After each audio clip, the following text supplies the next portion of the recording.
O termo globalismo começou a ser debatido na mídia brasileira recentemente, com a chegada do primeiro chanceler conservador em 30 anos de redemocratização, o diplomata de carreira Ernesto Araújo.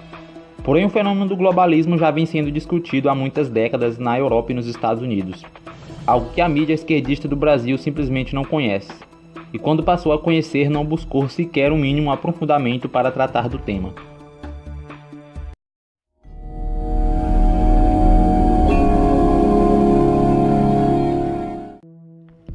Um dos principais pontos da política externa de Ernesto Araújo é a resistência às forças política e burocrática do globalismo, que é assinalado como um movimento trifacetário de poder global que tem penetrado nos países ocidentais impondo leis, valores e hábitos tidos como nobres e superiores.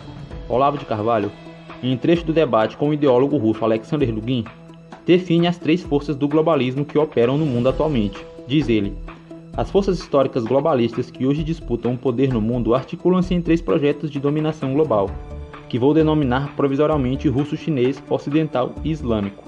Cada um tem uma história bem documentada, mostrando suas origens remotas, as transformações que sofreu ao longo do tempo e o estado atual de sua implementação. Os agentes que hoje os personificam são, respectivamente, a elite governante da Rússia e da China, especialmente os serviços secretos desses dois países, a elite financeira ocidental, tal como representada especialmente no Clube de Bilderberg, no Council of Foreign Relations e na Comissão Trilateral, a fraternidade islâmica, as lideranças religiosas de vários países islâmicos e também alguns governos de países muçulmanos. Desses três agentes, só o primeiro pode ser concebido em termos estritamente geopolíticos, já que seus planos e ações correspondem a interesses nacionais e regionais bem definidos. O segundo, que está mais avançado na consecução de seus planos de governo mundial, coloca-se explicitamente acima de quaisquer interesses nacionais, inclusive os dos países onde se originou e que lhes servem de base de operações. No terceiro, eventuais conflitos de interesses entre governos nacionais e o objetivo maior do califado universal acabam sempre resolvidos em favor deste último, que, embora só exista atualmente como ideal, tem sua autoridade simbólica fundada em mandamentos corânicos que nenhum governo islâmico ousaria contrariar de frente. As concepções de poder global que esses três agentes se esforçam para realizar são muito diferentes entre si porque brotam de inspirações ideológicas heterogêneas e às vezes incompatíveis. Não se trata, portanto, de forças similares, de espécies do mesmo gênero. Não lutam pelos mesmos objetivos e, quando ocasionalmente recorrem às mesmas armas, fazem-nos em contextos estratégicos diferentes, onde o emprego dessas armas não atende necessariamente aos mesmos objetivos.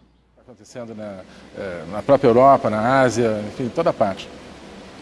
Um termo que surgiu no debate público a partir de alguns influenciadores americanos e aqui no Brasil através do professor Olavo de Carvalho é globalismo.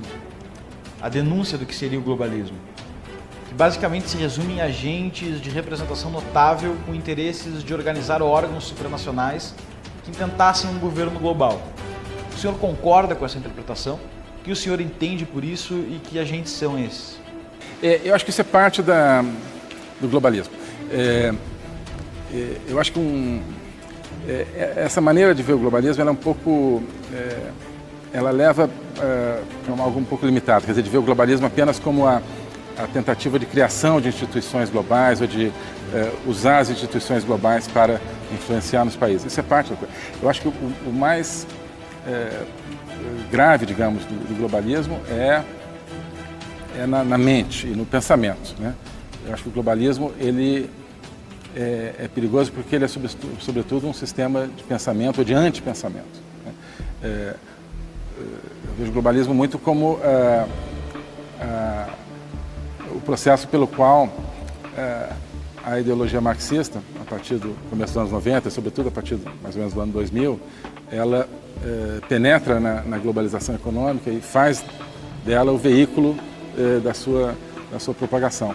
E então, justamente através da globalização, começa a entrar com a sua agenda em temas como ideologia de gênero, em temas como o ambientalismo distorcido e outros. E começa, sobretudo, a controlar o discurso, né?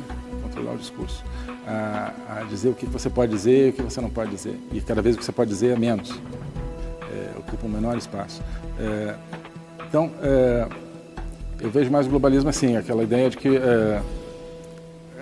né, o marxismo descobriu que ele não precisa controlar os meios de produção econômica quando ele pode controlar os meios de produção de ideias, né? Então, que é o que vinha acontecendo.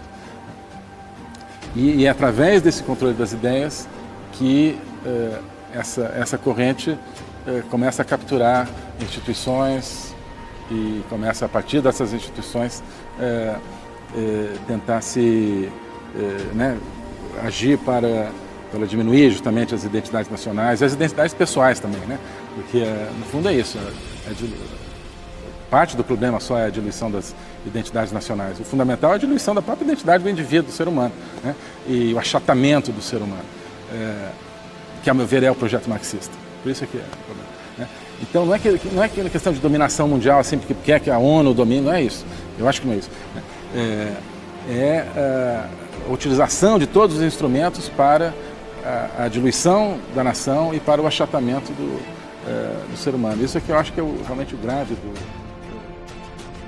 As três forças globalistas, a russo-chinesa, a ocidental e a islâmica, como nos diz Olavo, têm objetivos diversos de poder global, sendo que a ocidental é a que tem desafiado as democracias do Ocidente por meio dos organismos internacionais como a ONU e ONGs financiadas por bilionários da elite financeira internacional.